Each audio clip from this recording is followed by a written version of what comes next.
I have another question, and since you've gone down this path, I'll push you a little bit more, or ask you to ask you for. I'm going to ask you for a favor. I've got Okay. an incoming class on. I'm meeting with them on Monday because, sorry, Tuesday, because Monday's a holiday, and I have to be very candid. I am excited, but I also struggle with every new class because I look at everything I've done and everything I've built, and I'm constantly reevaluating that, what do I do first? How do I embrace them? I don't want to scare them. I want to encourage them, but at the same time, they need to realize this. And this morning, I was thinking about maybe I should do this. Maybe I should do this. I have probably 5 or 6 different options for that very first meeting, right? And I'm constantly milling over. If I do this, it'll impact one group, but it might scare another group.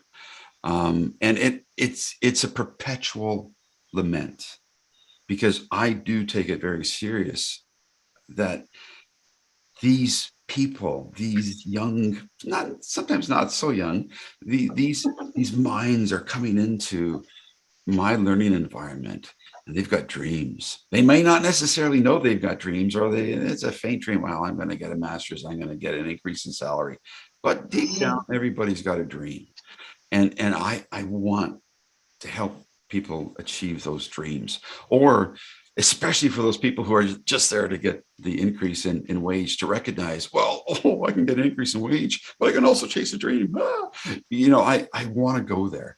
I am that delusional optimist. I want to encourage people. So in the first meeting that I have with this group on Tuesday, what would two things? What would you recommend that I do as an instructor? Oh, I wish this instructor would have done that. Okay. And the other thing is, if you had a chance to talk to that group, what would you encourage them to do? So 2 things. What would you tell me as an instructor to do? And then what would you encourage the group? And I'm going to ask Talissa to maybe comment on these ideas, to give you a second or two to think about this, so that you're not totally on the spot. Do you lament in the same way? Am I missing anything here, or did I cover this important thing, Talissa? I think it's very valid. Um, we we struggled with that from the very beginning of time with the program. And when I earlier when we were sharing and talking a bit about vulnerability, the first thing that popped into my brain is that trust factor. I think that it's you almost need to come out and say it to the students, and you might, but through that relationship, kind of build that consistency in terms of, I know I can be open and have that dialogue, that open, pool of meaning with my instructor. And I know that they're in my corner, even if I fail. And I think that the words, and maybe saying them more than once, maybe twice, maybe 3 times, enough for them to really hear it, because sometimes people hear it, but they don't really listen, right? They're not really taking that in, but just letting them know, I am in your corner. I will be here for you. That doesn't mean yes to everything and A to everything, right? But what that does mean is, I'm really going to help you find and learn things about yourself that maybe you don't even know.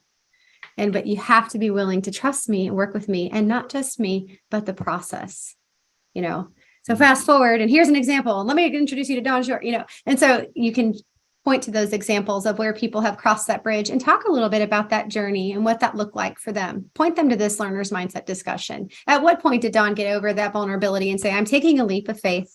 I'm going to try this innovation plan. Oh, but now it's got to back up and it's got to change. But that's okay. I remember students getting to 5320 at the end of the program and saying, well, I don't know if I'm going to pass because my innovation plan didn't go as planned. That's the point. Nothing goes as planned. And that's where I found safety in failure. When I fail at times, and I'm going back to this for a reason, because this ties back into what you can say that first class discussion. I wouldn't be who I am today without that. I wouldn't, because when I get at an all-time low, or in my head, oh, that thinking was not where it should have been, I build from there. I find a way out from there, an avenue I never explored before. a pathway I never walked down before, an opportunity I never allowed myself to go through had I not gone through that experience. And giving the students that impression up front and consistently throughout the program is what I would do if I was teaching, multiple courses or the first course. Getting them to go deeper is vulnerable. And so how do we cross that bridge with them? We can consistently communicate that. We build relationships and we show them examples, that type of thing. Over to you, Dawn. What do you think? Yes, all of those things. I actually wrote down delusional optimist as you were asking the question initially. Be authentic. You are a huge part of why I joined this program, Dr. Harapnik. You are contagious.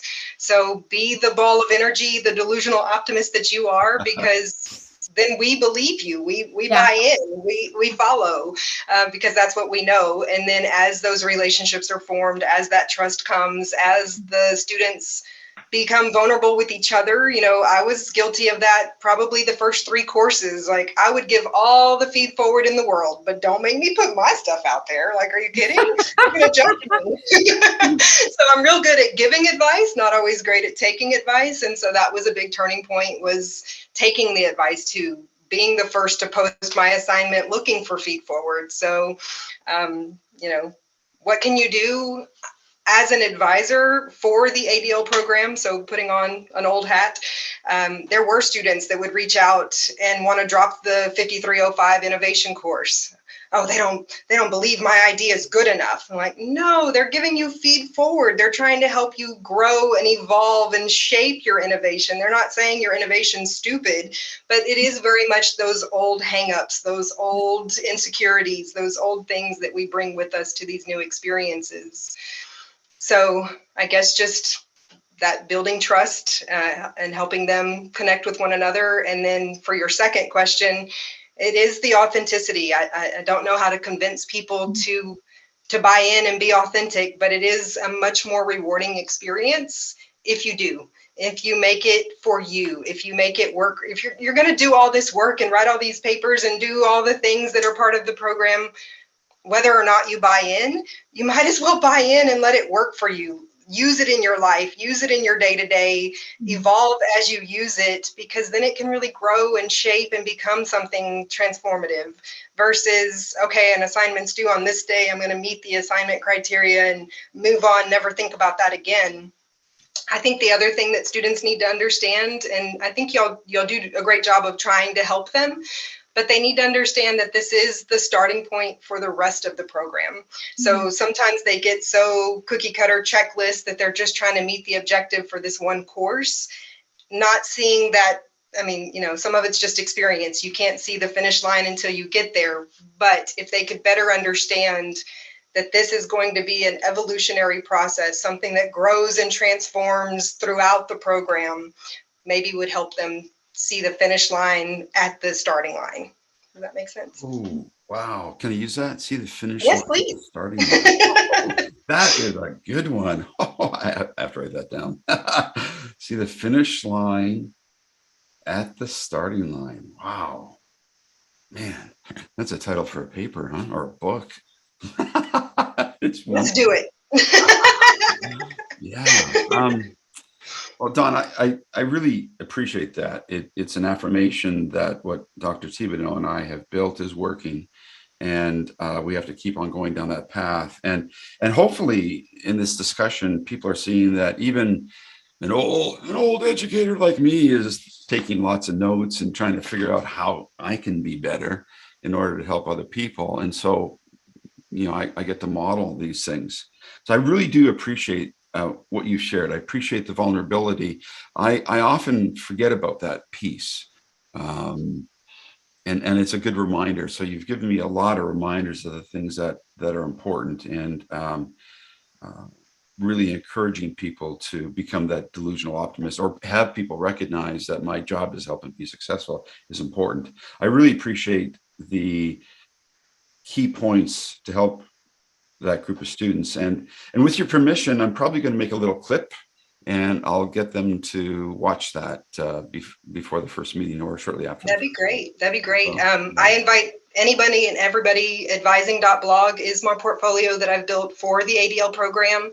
I have a collaborations page on there. So because of the learning communities and the work that we do, and on the collaborations page, I have a link to a GroupMe that I started after the new culture of learning.